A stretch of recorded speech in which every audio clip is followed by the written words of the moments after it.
Superior hiding, superior coverage, simply superior. Sasso insecticide spray and coil.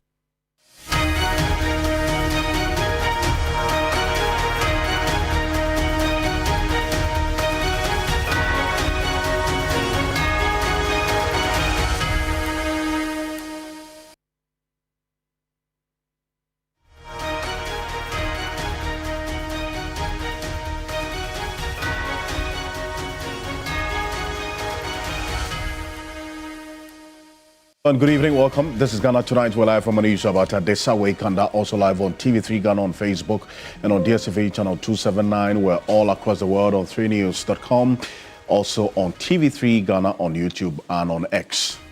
Coming up tonight, let's go straight into the matters. As today, we give you an update on the detention of the former Finance Minister, Kenneth Nana Ofori-Atta. His lawyers have been speaking, plus also what happens after this period of his detention. We'll tell you exactly what the expiration date of his other visas are. Stay with us. We've got all of that information for you on Ghana Tonight. Also, the president, John Dramani Mahama, has been speaking about the assault of a journalist with Class FM by some persons, civilians, and also officers of the Ghana National Fire Service. He says these officers have been interdicted. The latest on this, stay with us, plus the proposal of a media levy to replace the TV license fee. Stay with us. We've got all of that tonight. Also, the National Union of Ghana Students, NUGS, they're raising concerns about their being sidelined in a newly constituted governing board of the Scholarship Authority. But the Education Ministry insists there is no cause for alarm. We hear from them. Stay with us. We've got details for you. So it's an integral part of the conversation. The hashtag is Ghana Tonight on Facebook and on X. Let's hear from you.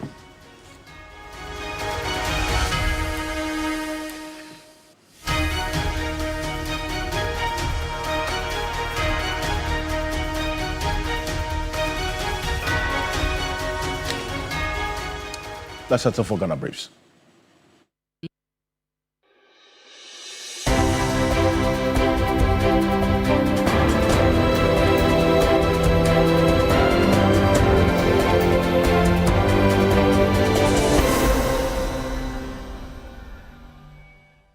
The minority in Parliament has delivered a scathing verdict on John Dramani Mahama's first year in office, describing it as a relapse into economic experiments, lawless governance, and predatory partisanship, rather than the reset promised by the government. At a press conference addressed by Deputy Minority Leader Patricia P.J., the minority criticized the administration for failing to manage public resources responsibly. A relapse into dangerous economic experiments, a relapse into lawless governance, a relapse into predatory partisanship, a relapse into patterns of deception that Ghanaians have seen before and rejected before.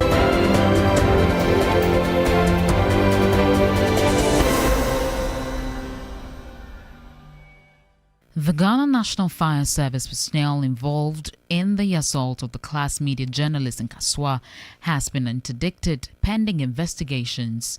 President John Mahama, making a public commentary on the matter for the first time, expresses revulsion and distaste for the rampant assault on journalists in line of duty. The president reiterated his comment during a working visit to 3 state media organizations. The Minister of Government Communication has taken it up. I think the officers have been identified, they've been interdicted, and an investigation is ongoing. But we won't countenance assault on journalists here.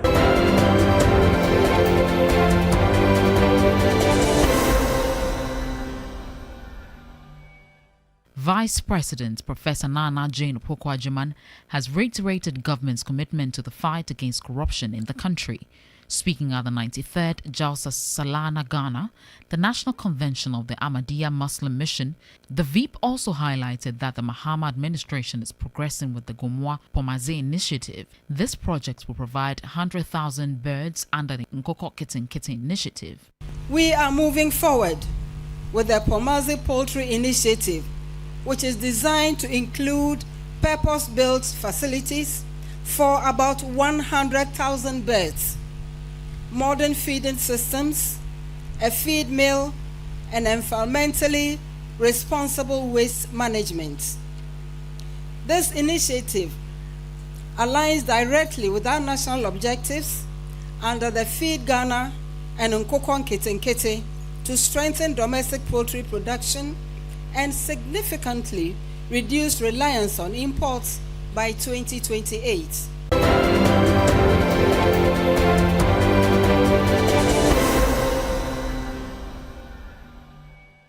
The immediate past president of the National Association of Graduate Teachers, NAGRAT, has called on organized labor to adopt new and smarter strategies in dealing with what he described as increasingly sophisticated governments.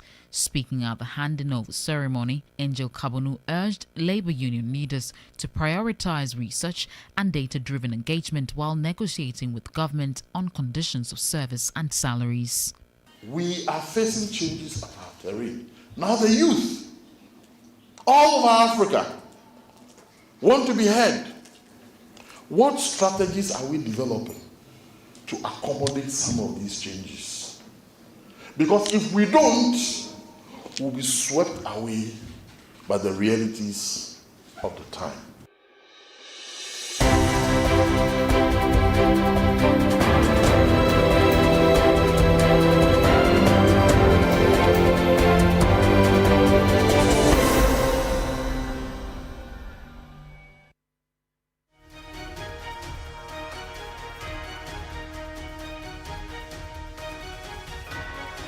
There's more news on 3news.com. Make some time and visit 3news.com. This is Ghana Tonight. Coming up next, Kenneth Nanayo Ofori-Atta remains detained in the U.S. That what we do know right now, but that is really mean that his move to Ghana in terms of the extradition efforts doesn't make it any easier with his detention by ICE. Stay with us.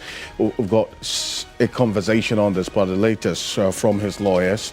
That's the lawyers, one of the lawyers for Kenneth Nanayo Ofori-Atta, that is lawyer Frank Davis, has been speaking, is explaining the circumstances that led to his detention in the United States and how they hope to secure his release. We'll hear from him shortly. Earlier when he spoke to Joy News, we'll recall that in a bit. But then again, let's show you pictures of what we do know about this detention center. This is the Caroline Detention Center in Virginia in the United States. And this is how the detention center looks like in terms of the sitting area, and then also where the detainees are kept. We'll give you an idea of how the rooms also look like. This is it. This is the Caroline Detention Center. Shortly, we'll show you a Google Earth image of the location of this particular detention center that we're talking about. And I tell you what, that has also generated conversation about what a detention center really is and the history behind that. Here's what we do know. This is it. This is where this detention center is located, the Caroline Detention Center in Virginia in the United States, right? We'll put that on the screen right now. And this is it. This is where Kenneth Ofori-Atta is being kept right now. Okay, when we zoom in closer, this is the facility that we're talking about here. Okay. This is it. This area. This is the location as we have it. And it is this particular facility which ICE is using as a detention center for persons who are either going through a process of seeking asylum in the United States of America And also, as we did see in the letter by Kenneth Ofori-Atta's lawyers, persons who have overstayed their welcome, especially in the United States. It's a commitment by the United States government to ensure, at least after Donald Trump took over a couple of years ago, to ensure that, look, the persons who are staying in the United States illegally are made to face the full rigors of the law. So this is the facility in question right now. This is where the interest of all Ghanaians who have been asking questions about the whereabouts of Kenneth Ofori-Atta and whether or not he's going to come to Ghana after this detention. Well, this is it. You should pay attention to this particular area. We'll tell you a bit more about this location as we go on here on Ghana Tonight. But Frank Davis is one of the lawyers for Kenneth Ofori-Atta. That's a former finance minister. He's been speaking to Joy News, giving some details about exactly how all of this played out when he was picked up and how he's doing as we speak. Take a look. There is nothing to be of any significant concern to the legal team, because what has occasioned is detention, so to speak, is a purely immigration matter, which is common and routine. Indeed, for whatever reason, if your visa stay or period is about to lapse and you have reasonable belief that you have to remain in the jurisdiction of the country for an extended period, you are allowed, as it were, put in a petition for your immigration status to be evaluated and determined. So it is customary with the U.S. immigration procedures and practices and processes. So it is nothing new. It is nothing new. So yes, the petition has been lodged with the U.S. Immigration and Customs Enforcement, which is popularly known as the ICE, and they are reviewing the petition. In fact, the counterpart legal team, our counterpart legal team in the United States, right, the team that our Attorney General, the leader of the bar, has described as a very experienced and cracked legal team, is working on the petition. And in the fullness of time, a determination will be made one way or the other, based solely on the merit of the petition. So there is nothing to be worried. I will not speculate and speak on that. That is not the reason why you called me. So let us focus on why you called. I'm not able to speak to that proposition that we have filed for an extended or permanent residency in the United States. In whichever environment you find yourself, you learn to adapt. Like I always say, the good Lord God is keeping Kenneth Ofori-Atta as he's keeping all of us. He will make do with the limitation of the circumstances now. And when the matter is determined, he will have his freedom and liberty today. So yes, it is not the best of facilities if you know that Caroline detention facility. But whatever it is, be that as it may, that is where the circumstances of his stay have found it. So he will learn to abide. That should tell you the sincerity of the man we are talking about. You have just said something which is quite poignant and significant. He could have opted for that option. But because he didn't have any intention to run away from this jurisdiction, he went purposely for a medical procedure. So that was why his visa, strictly speaking, his visa is supposed to lapse or determine on the 14th of February, St. Valentine's Day. But because he is still attending on to his medical procedure on the recuperative stage, he thought it wise to extend his stay so that he can still receive the best of medical treatment where he is. So yes, he could have opted for that option, but he didn't think it was necessary at the time, and it is not necessary now. The petition will be determined, and we will all know the outcome. The mere fact that he is in a detention facility will not absolve him of whatever medical treatment he's supposed to give. I mean, we all know the Americans developed democracies of this world. We see it in the films of it. They are given the very best of treatment. The movies are there for us to evaluate. They are given the very best of treatment. So it has nothing to do with whether he will run a shortage of medical treatment or medical attention. Whatever is supposed to be done for him to stay strong and healthy will be done. I believe in that. Whatever the government has to do in the enabling circumstances, I believe that as this matter is unfolding, they'll come out with their own state. But for now, whatever we say is limited to.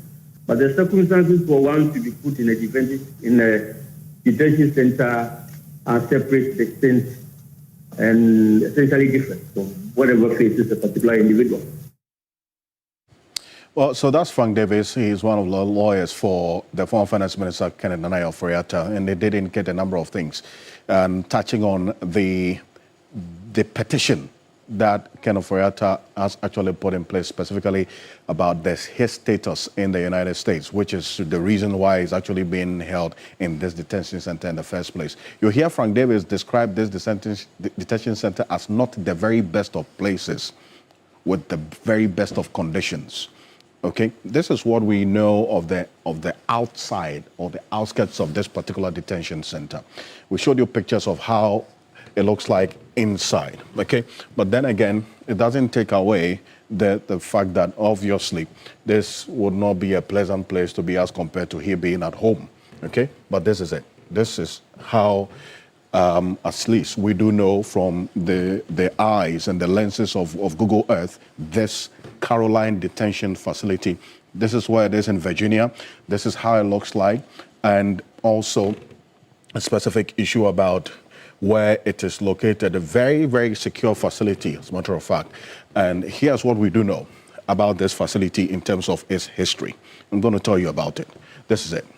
This Caroline Detention Facility is a 336-bed correctional facility located near Bowling Green, that's in Virginia, adjacent to Route 301. The facility is 6 miles north of the main entrance to Fort A.P. Hill, surrounded by Army base. That's what you see, and that's what I was talking about, that this is in a secured facility, and it's in a very secured area.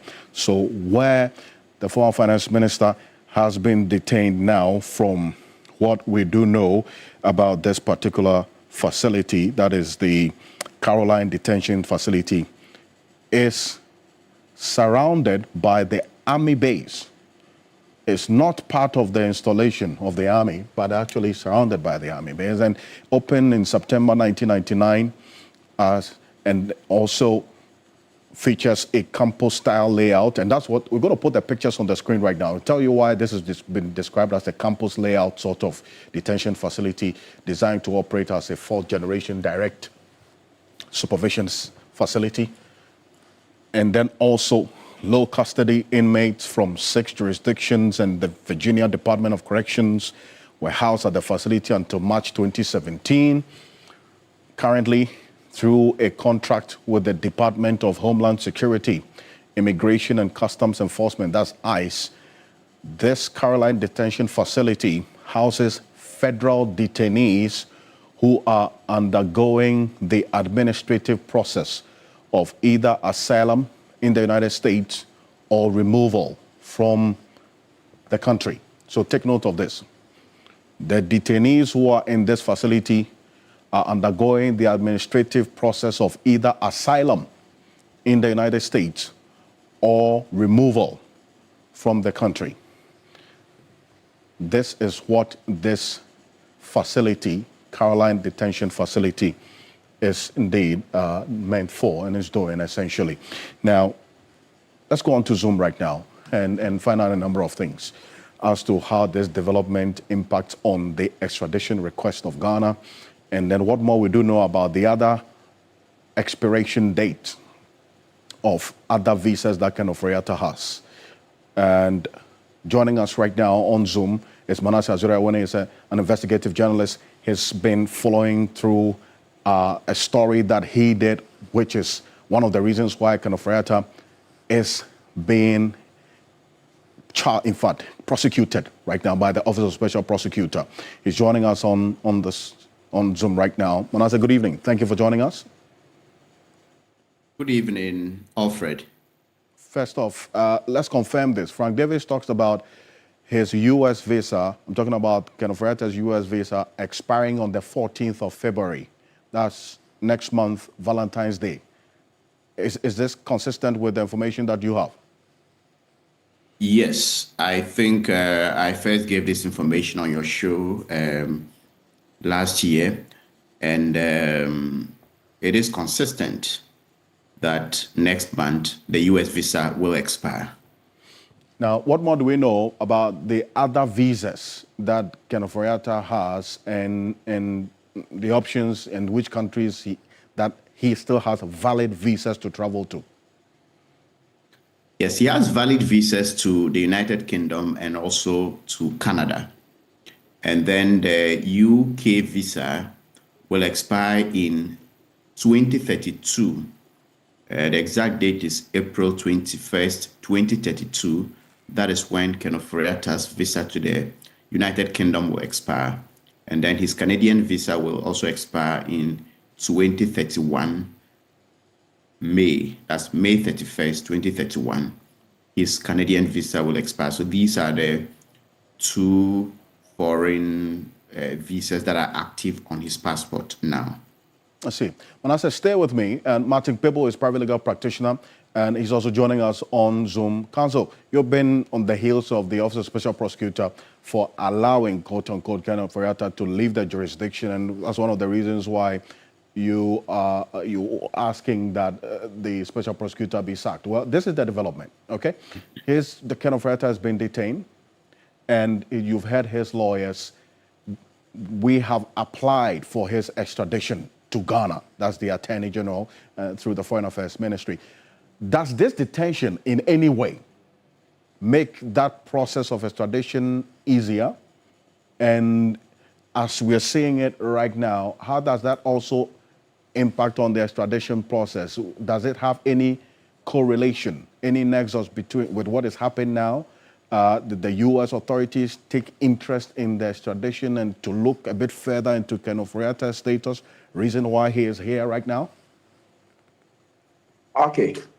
Yeah, all right. So on the matter of how easy would this arrest make the extradition, what I can say straight up, cut to the chase, we cannot readily say that this arrest by itself makes the extradition process easy. No, remember the two are separate.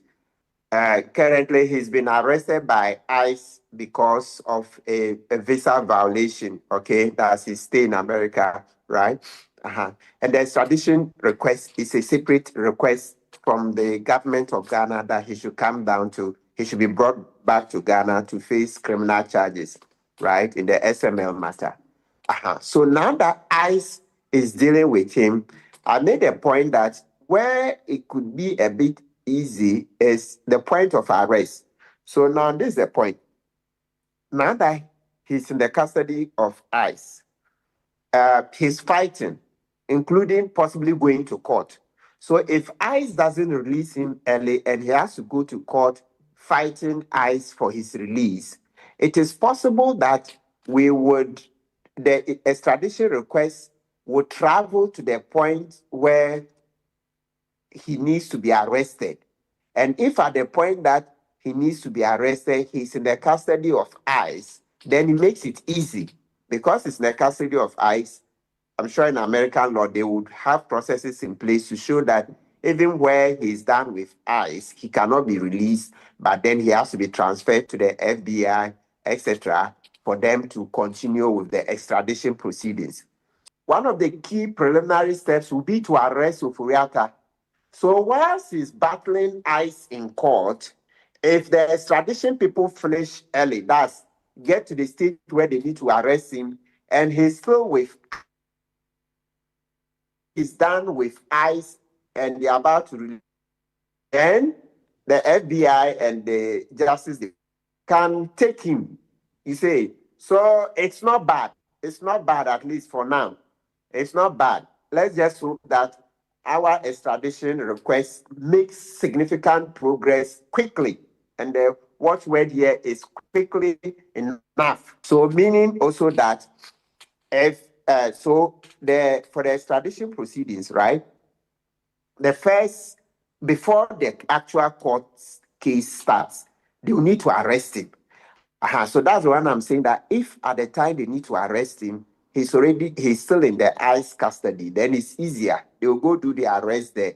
But as to whether they will transfer him to FBI, etc., I don't know. We'll cross the bridge when we get there. But the main thing is that once he's in custody, it's a bit easier because they'll go and do the arrest procedures in custody, okay? And also they don't have to spend time looking for him. Then the extradition proceedings will go to court. So it means that he can even be attending both courts, doing the ICE case and at the same time also attending the court for the extradition proceedings. Yeah, so it can be a bit easy only on the part of the arrest. At the time he needs to be arrested for the extradition proceedings, if he's still in custody in the ICE case, it's easier to arrest him. I see. And Manasseh, I come back to you on and also this particular development with Kenneth Ofori-Atta being detained in this facility by ICE. And from your own following of this particular issue, taking into consideration how this has evolved over time till this moment that ICE is holding him regarding his current status in the United States, how does this strike you?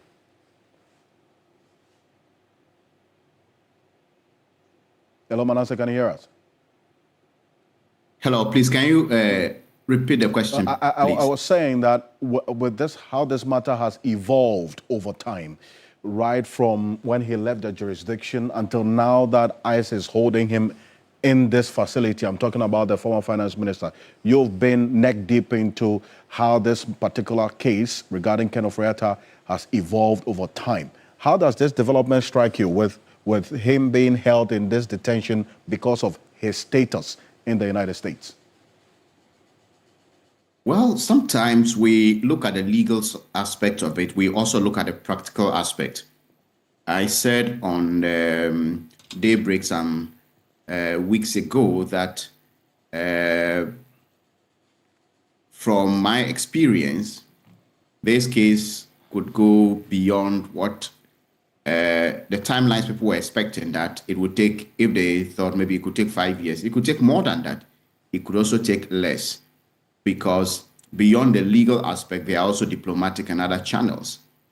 If the US today doesn't want any citizen in their country, someone like Kenneth Ofori-Atta, if they want Kenneth Ofori-Atta to be in Ghana by tomorrow, they can put him on the next available plane. And I said that I have read stories about people who have had their visas revoked. They did not overstay, but for one or two reasons. And then the explanation given by the authorities is that, look, we have given you the privilege to be in our country. It is not your right, so we can choose to do what we want. So what is happening? Two things. I think it makes it easier, and I may even suspect that a petition and the noise may have put the eyes of the authorities, drawn the eyes of the authorities to Kenneth Ofori-Atta. That is possible, even though it may not be related. It is possible that his detention now could, in a remote way, be influenced by the petition. That may not be the reason, but it would have taken eyes to him and they would go through, oh, well, he even overstayed, so there is this other charge. So maybe someone can be, let's say, arrested for robbery, and in the process of the robbery, they may find out that he also raped someone. So all of these are possibilities. I'm not saying that's what it is. Two, it also in a way, should teach those who hold public office a lesson that, look, when you have the opportunity to serve your country, then do well to serve your country and serve it well. I don't think any minister of state, any MP, anybody in this country would want to be kept at this center, especially when you say you are there and the reason you are there is that you are not well. Even if he was a very fit and strong Ken Ofori-Atta, he wouldn't want to spend a night at this facility. That alone is humiliation. He went there for healthcare. Fair. But if we were to put our hospitals in order, and then we have very great medical doctors and health professionals who are leaving the country and working here in the US. So it is even possible that a hospital that Ken Ofori-Atta is being attended to or treated, there are Ghanaian doctors and medical personnel who are treating him there. If you read Obama's book, A Promised Land, he mentions the Walter Reed Medical Institute Center, where US presidents go to have health care. Right. He was praising how immigrants had come and they were working hard at this facility. Mm-hmm. And when I read that book, one thing that stood out for me was that when he was mentioning the nations where these workers came from, he mentioned Nigeria. So what is the point? We have dedicated, hardworking medical personnel who are in countries like the US, Africa, taking care of presidents and ministers and important people here. Yet our own people, when they fall sick, have to travel and come here. And the main reason, in my view, is not that we don't have qualified and dedicated health practitioners. Right. We have them, but people like Ken Ofori-Atta, who have the opportunity to govern the country and resource our hospitals, would rather invest in schemes such as SML. And so what is happening, I just want us to look at it even beyond Ken Ofori-Atta and look at leadership in general and what that says about us. I see, and I do thank you for this. And also, Lawyer Martin Kpebu is still with us. Lawyer, I'm going to come to you in a bit. But if you go on the Immigration and Custom Enforcement, that's the ICE website, that's the Homeland Security in the United States, this is what they have there. If you do the search on Kenneth Ofori-Atta, you will have this information. We're going to put it on the screen right now. His full name there, country of birth, Ghana, status in ICE custody. That's Kenneth Ofori-Atta's status right now as captured on the official website of the Department of Homeland Security. And then that's the state of Virginia. And the current detention facility, as we have showed you, is Caroline Detention Facility. That is this particular location, as we've been showing you all the while. So that is the information that you would find on the Department of Homeland Security's website and giving more details about this particular location right now. And Lawyer Martin Kpebu, you a few weeks ago had put out some information that you had picked up that Ken Ofori-Atta was working on getting a permanent stay in the United States of America. And this particular development, as captured in his lawyer's statement they put out yesterday, that Ken Ofori-Atta has a pending petition for adjustment of status. What the expression they use there is that he has a pending petition for adjustment of status, which authorizes a person to stay in the United States legally past the period of validity of their visa. Does this give any vindication to that statement earlier? Yes, absolutely. Absolutely. So we'll start with the lawyer's letter. So the lawyer, that's Menka Premu, they admit that Ofori-Atta has a pending petition before the immigration authorities of the U.S. to adjust his status in the U.S. That phrase, to adjust his status in the U.S., that's the part of it that says that he's applied to change. So he wants to become a permanent resident. That's why he has a pending petition to adjust his status. So pending petition for permanent residence. You know, I had mentioned earlier that the information I got about two months ago was that his son had applied for him to become a permanent resident. So the son is a citizen, right, of the U.S., and he has applied for Ofori-Atta to become a permanent resident. I know it takes some time. And so that's the process that he's going through. Yes, if you're a citizen of the U.S., you can file for your father, you can file for your mother, but it takes some time. And that's what he's going through right? So I'm happy that you see the lawyers have corroborated it. Some, as I said, a few months ago, about 2 months ago, when I first mentioned it, people were asking for my source, and even some others doubted it. But now there you have it in the lawyer's letter saying that he has a pending petition to adjust his status in the U.S. That's to change from visitor's visa to become, or a visitor, okay, or a person on business trip, to becoming a permanent resident. So from the name permanent resident, it means that he'll be permanently resident in the U.S. Of course, he can travel all along. I mean, he can travel anywhere he wants to go and come back freely, better than those who use the B1, B2 visas. When we say B1, B2, that's the normal visitor's visa or business trip visa. When you're a permanent resident, it gives you more rights in the American society, etc., rather than going on a visitor's or business trip visa. Yeah, so that is what it is. And you remember, at that time, we complained vehemently that, was it that the OSU was delaying the trial in absentia to give Ofori-Atta more time in his application to become a permanent resident? Because it didn't make sense. Why all this while the special prosecutor was fighting that, no, they will not do trial in absentia. They will not do trial in absentia from January. Then eventually in November, they now say, yes, they will do it. After giving Ofori-Atta about 1 year, you see, to consider his options. That was really, really unfair. And that's how come we keep saying we want accountability, that the special prosecutor be dealt with according to law. I thank you very much, Lai Matukwebo. Thank you for joining us here on Ghana Tonight. And then also, Manasseh Azura-Winning, thank you so much for joining us, an investigative journalist. Manasseh, thank you. There's a bit more of this that we're going to be sinking our teeth into in the coming days, so stay with us. This matter is unfolding thick and fast, and the good thing is that, as with the United States, matters of such nature, you would have publicly available and verifiable documents that you would see. So everything that we're putting on the screen, you out there watching us can go on the website of the Department of Homeland Security, check it out for yourself, okay?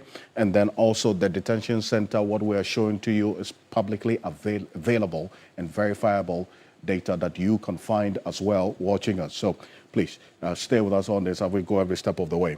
But here's what we do know. So after the detention, what next?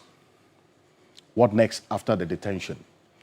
This is how the coming days will look like for Ken Ofori-Atta. This is it. The initial process is that there's going to be the fingerprints, photos taken, personal belongings confiscated. That is whatever he had on him at the time he was picked up. This is the first stage, which we believe has been done already. Then next, ICE would determine if the person is a flight risk, national security, public safety threat, or if humanitarian factors such as, take note of this, serious medical condition, primary caregiver, warrant of release on condition or mandatory detention. So, as we do know that Ken Ofori-Atta went through a medical surgery, we understand that he is recuperating, he's recovering.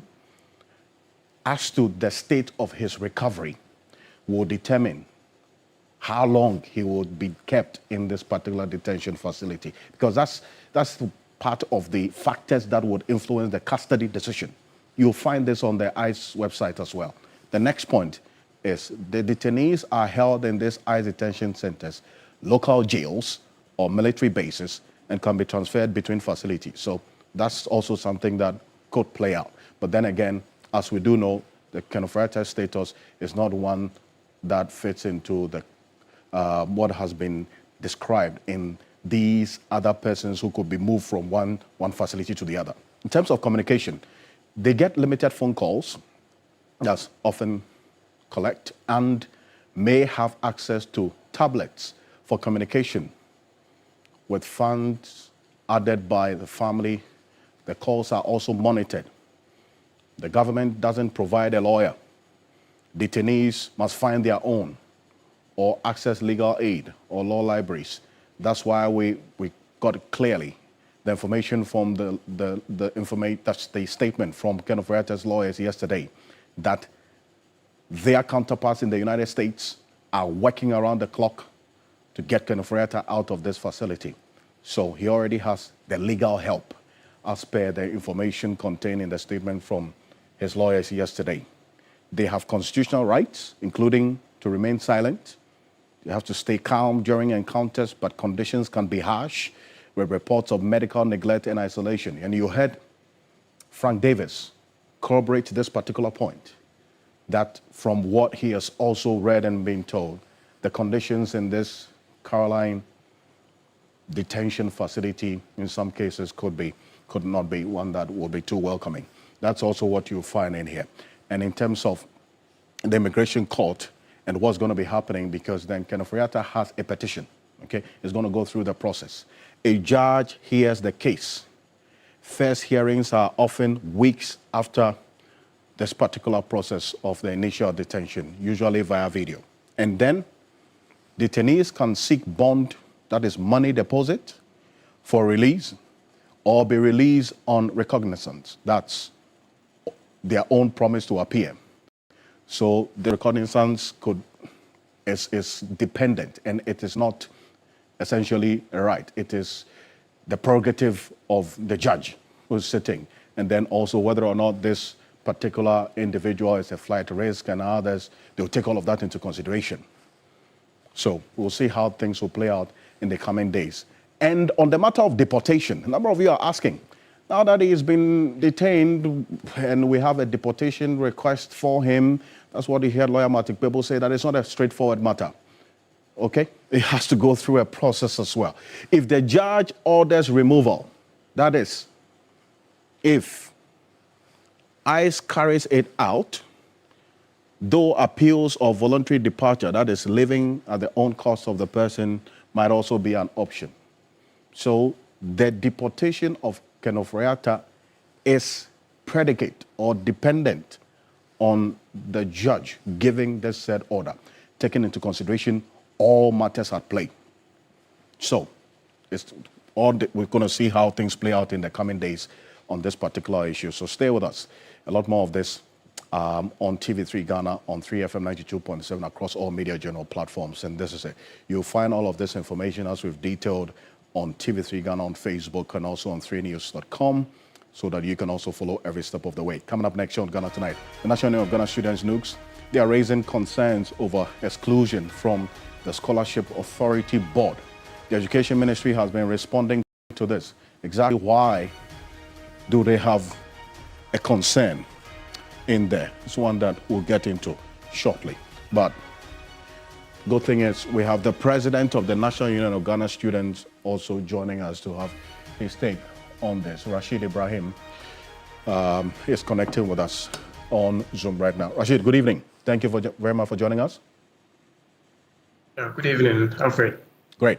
Now, the ministry is saying that that's the National Union of Ghana Students, is adequately represented on the governing board of the Scholarship Authority. In fact, they are dismissing your concerns raised earlier in that statement you put out.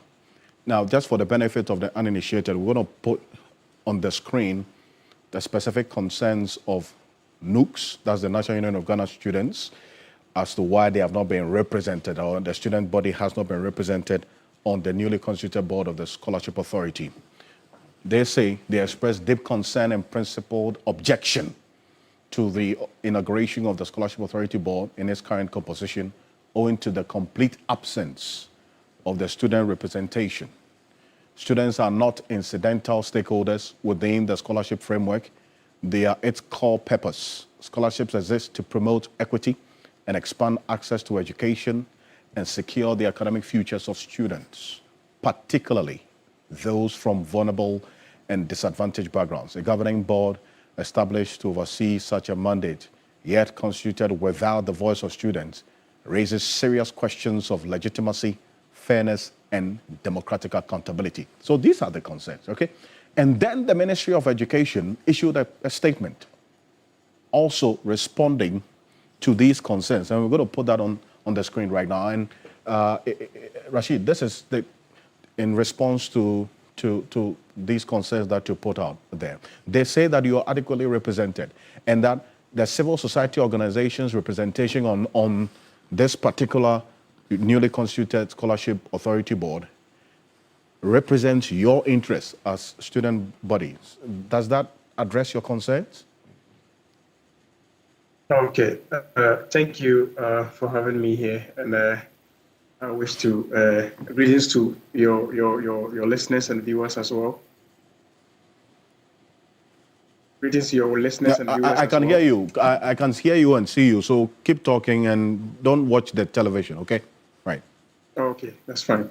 Yeah. So I think prior to the enactment of the Act, that is the Scholarship Authority Act, we were made to understand. That is, if you look somewhere in last year, the middle of last year, there was some issues concerning the same omission of NUCs from the Scholarship Authority Board.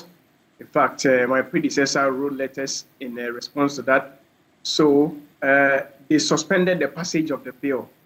And then they said they called for a stakeholders engagement to make sure that NUCs is actually represented on the Scholarship Authority Board. In fact, that was assurance given then.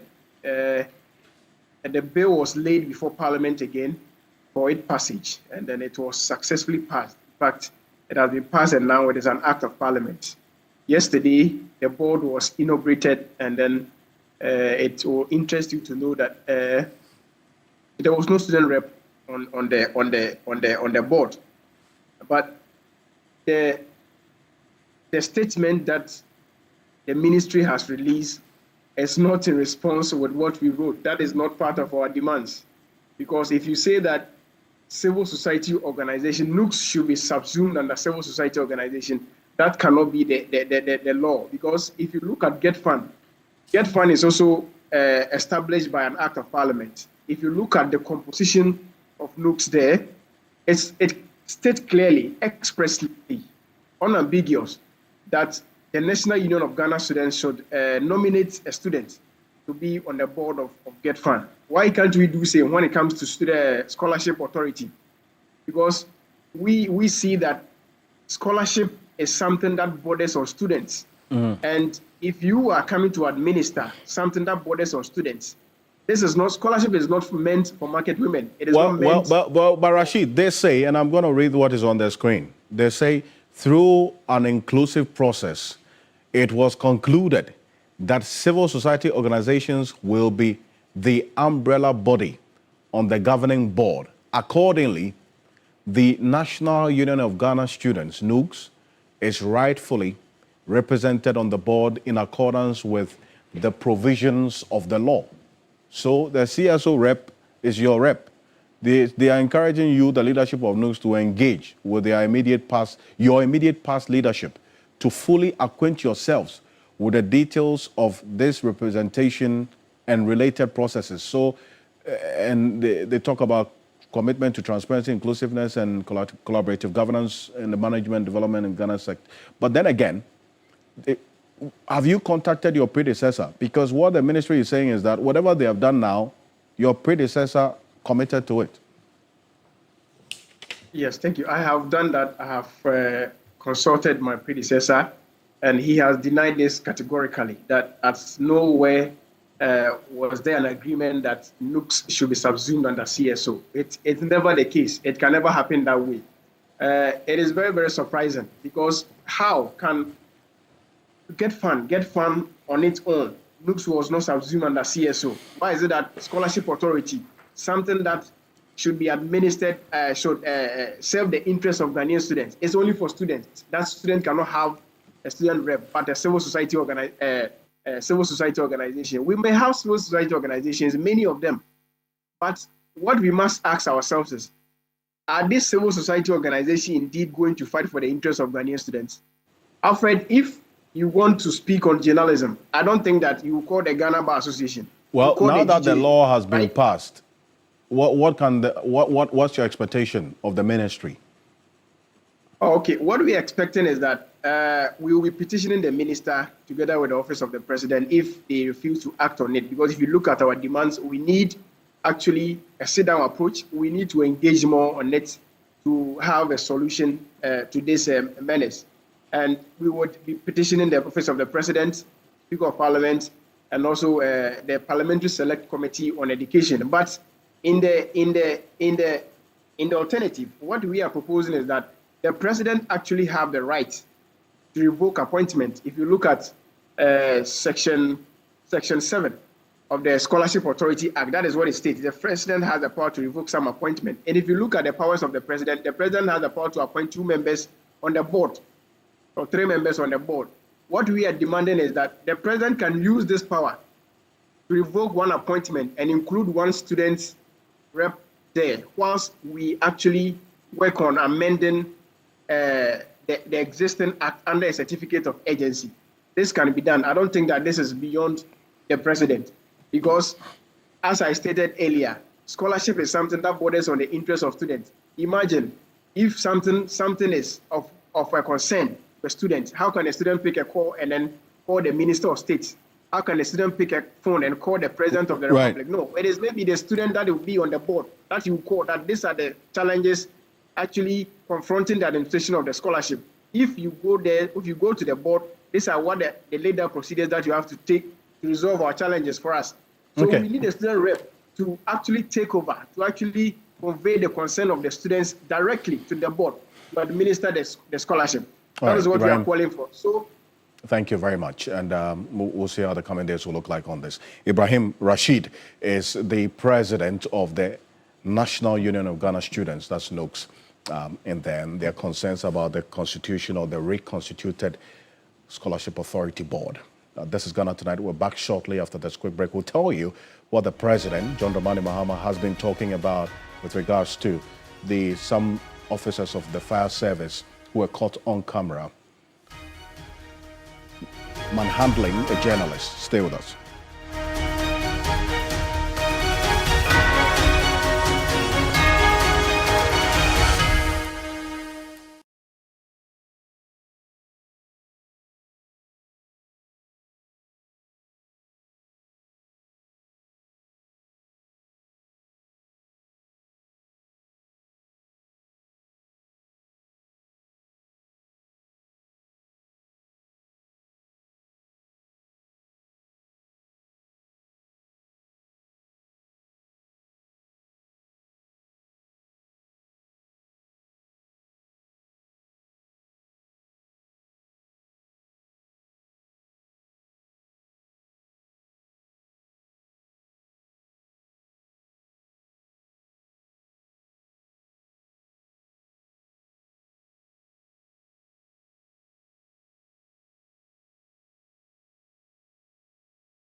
Welcome back. This is Ghana Tonight. Now, up next, interdictions over a journalist assault. President John Dramani Mahama has disclosed. And could a public media levy be in the offing? That's the question after the president's earlier visit today. The Ghana National Fire Service personnel involved in the assault of a class media journalist in Kaswa in the Central Region have been interdicted pending investigation. President John Mahama condemned the attack, expressing concern over rising assaults on journalists during a visit to selected state media organizations earlier today. Take a look. Government communication has taken it up. I think the officers have been identified, they've been interdicted, and an investigation is ongoing. But we won't countenance assault on journalists. Well, the president also hinted of a possible public media levy to replace the TV license fee regime. There are few suggestions we have with regards to the so-called TV license. And I think that our thinking is going in the same direction to amend that law to make it a public media levy of some sort. And we're going to change the range of that levy so that it's better able to mobilize funding. Well, on the matter of these service personnel, that's the fire service personnel who have been interdicted. Earlier, the fire service issued a statement indicating that they have constituted a committee to investigate the incident thoroughly and establish all relevant facts. And then also the fact that they condemn the attacks on its personnel. It equally frowns upon any form of physical or verbal assault on civilians by its personnel, regardless of the level of provocation. They're urging public to remain calm and exercise restraint while the investigations continue. And they remain committed to professionalism and accountability. But the president has already given us indication of what a possible outcome of the said investigation really is, and that these fire service personnel involved in the assault of the journalist in question have been interdicted. That is what we do know from the president today. There's more of this on 3news.com. Join us tomorrow for another conversation. It's a holiday, but we're going to be here to give you everything that you need to know. The New Day team will start the day for us. But there's up-to-the-minute update on 3news.com. I am Alfred Conce. Have a good night.